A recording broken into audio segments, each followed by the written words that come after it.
Aqui a gente vai ver as instruções básicas para a instalação do automatizador para portões pivotantes no modelo AT. Dentro dessa linha AT a gente tem dois modelos possíveis, que são 3024 ou 5024.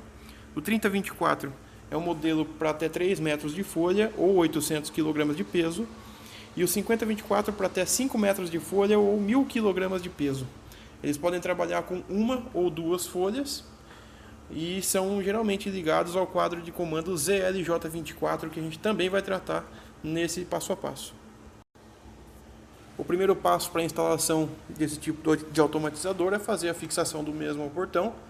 Essas instruções constam no manual de instruções.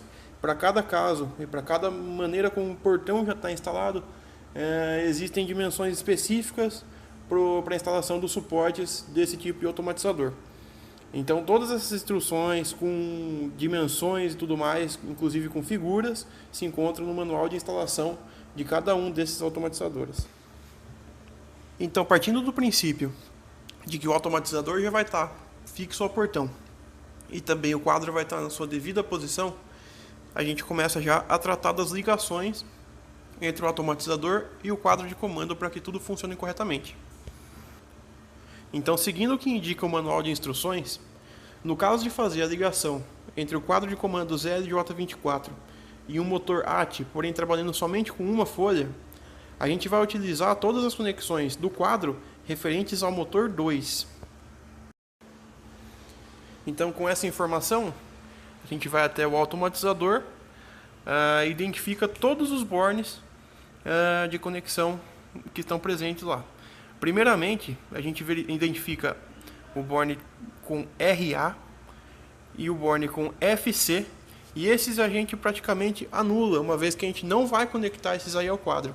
Esses aí vão ficar abertos, eles não são utilizados no caso desse tipo de conexão. O próximo passo é identificar o borne com a letra R e o outro borne com a letra F. Esses dois bornes eles são ligados em comum.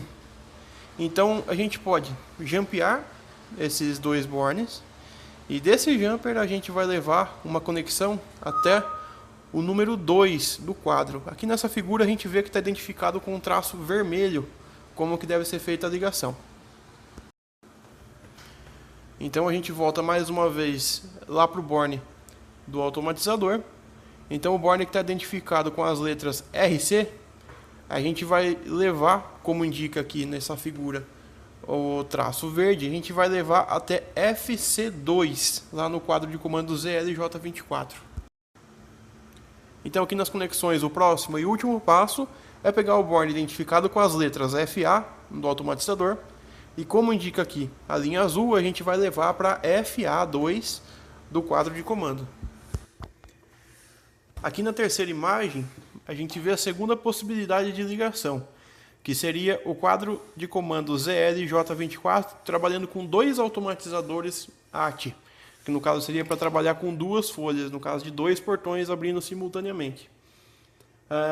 A única diferença existente é que vai ter, ao invés de utilizar somente as ligações do motor 2, a gente vai ligar o motor 1 e o motor 2. Dessa vez vão trabalhar com dois motores. As ligações do motor 2 são exatamente as mesmas do caso onde a gente usa somente um motor, somente uma folha de portão. Com a diferença de que vai se adicionar todas as ligações agora de motor 1, que seria M1, N1, FA1 e FC1.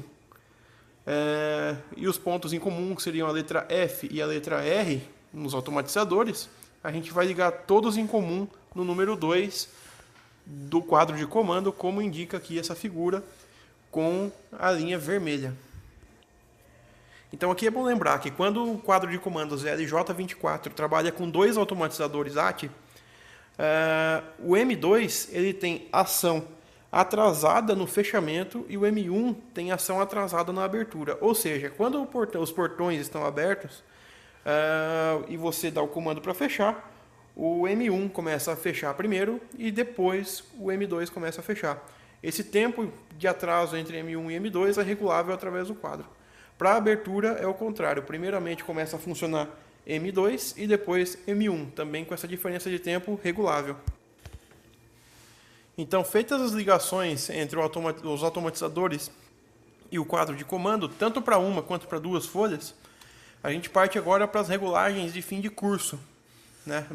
Esse motor AT trabalha com microswitches que são acionados por um cursor, e esses microswitches são quem dá a referência de posição para o quadro de comando fazer toda a regulagem do movimento do equipamento. Para a gente ter acesso a esses microswitches, a gente tem que desmontar a carcaça do motor seguindo as orientações do manual de instalação. Então são duas peças da carcaça que a gente desmonta para ter acesso aos microswitches, né, que ficam presos a uma espécie de régua.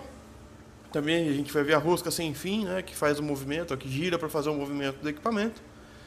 E a regulagem dos microswitches a gente faz deslizando esses microswitches por essa régua que tem várias posições aí para que os microswitches sejam posicionados. Então os procedimentos para fazer a regulagem do equipamento são: primeiramente, a gente destrava o equipamento. Então, com o equipamento destravado, a gente consegue acionar manualmente o portão, né? A gente leva o portão para a posição totalmente aberta. Então, com o portão totalmente aberto, a gente faz a regulagem do microinterruptor de abertura, do microswitch de abertura. Está indicado qual que é o de abertura no manual de instalação.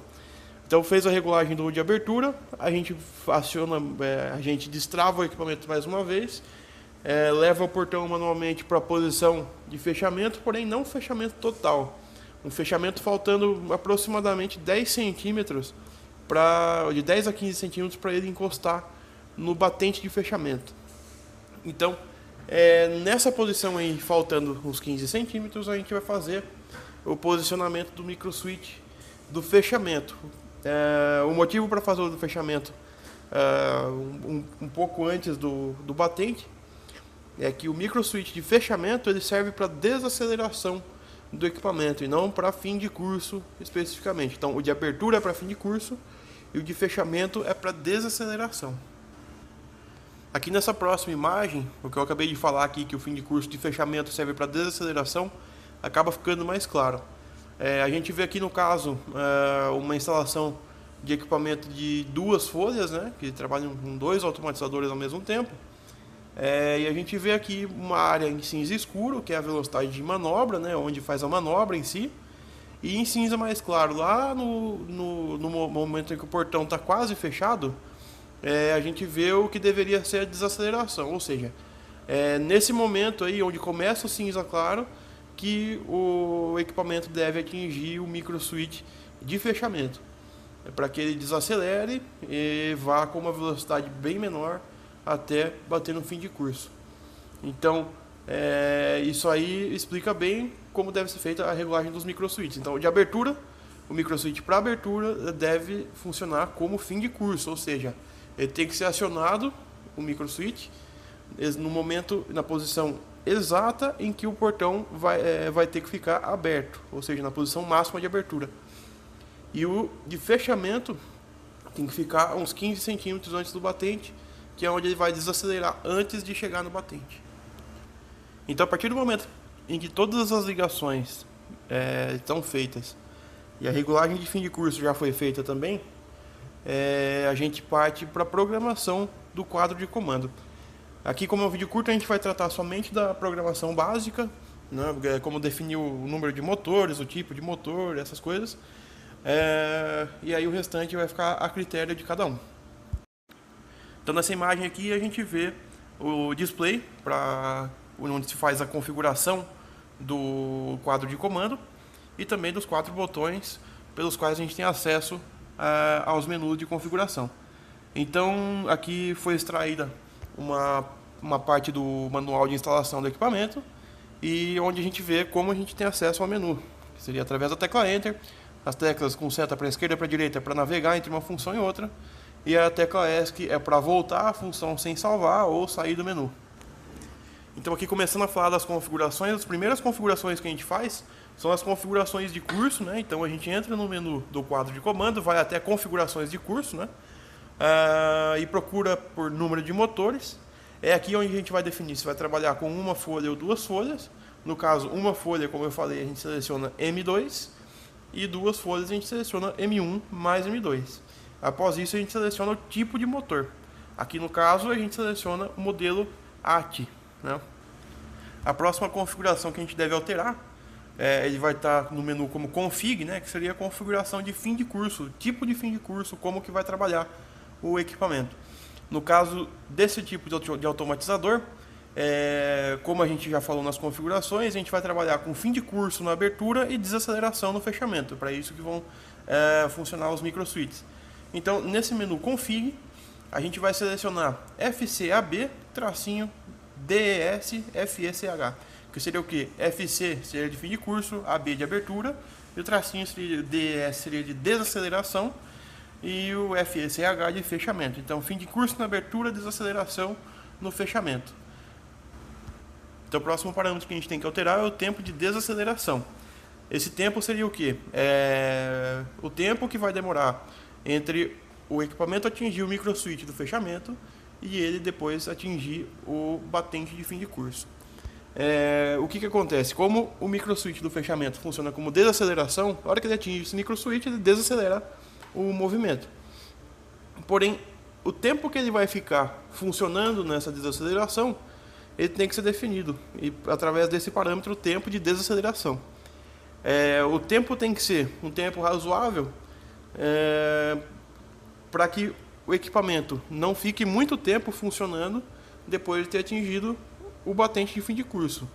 Então se regula esse tempo e faz um teste de movimento do equipamento, e vê se ele demorou muito tempo encostado no fim de curso e com o motor ainda tentando trabalhar, ou se o tempo for muito curto, ele não vai chegar no fim do curso, no batente. Então esse tempo tem que ser regulado através de testes. Então você vai testando até que fique um tempo razoável, para não deixar o equipamento trabalhar muito tempo depois de ter encostado no fim de curso, e também para que seja suficiente para ele fechar.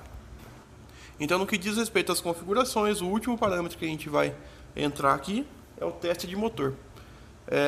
Então, nesse teste de motor, quando a gente entra, se o equipamento está trabalhando somente com uma folha, esse motor vai ser ativado através da setinha para a direita. Então, quando você entra no teste de motor, se apertar a seta para a direita, ele vai fazer o motor abrir. Se por acaso o motor fechar, é porque as letras M e N lá na conexão do motor, elas estão invertidas. Então, no caso de ter uma folha, apertou a setinha para a direita e o motor fechou, então inverte as ligações de M e N e faz o teste novamente. O importante é que tem que abrir. No caso de ser um equipamento para duas folhas, a gente vai fazer a setinha para a esquerda, vai ativar o motor 1, e a setinha para a direita vai ativar o motor 2, utilizando a mesma lógica. O motor 1, quando a gente aperta a setinha para a esquerda, ele tem que abrir, o motor 2 também tem que abrir quando a gente aperta a setinha para a direita. Se algum dos dois movimentos estiver invertido, a gente vai apenas inverter as ligações de M e N no quadro de comando. E por último, aqui ainda tratando do quadro de comando, vou falar brevemente aqui das ligações no board de acessórios. As ligações básicas seriam para botoeira ou algo do tipo, para que vai comandar o equipamento para abrir ou fechar. Também a gente tem uma saída de tensão 24 volts AC aqui e as entradas de segurança. Então, a saída de tensão 24 volts AC você vai ter entre 10 e 11. Comando de abertura se dá entre 2 e 3. Comando de fechamento se dá entre 2 e 4. E o comando sequencial, que seria um pulso abre e outro pulso fecha, se dá entre 2 e 7.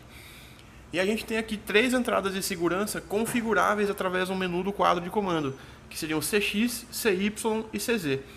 Todas essas 3 entradas considerando que o contato comum é o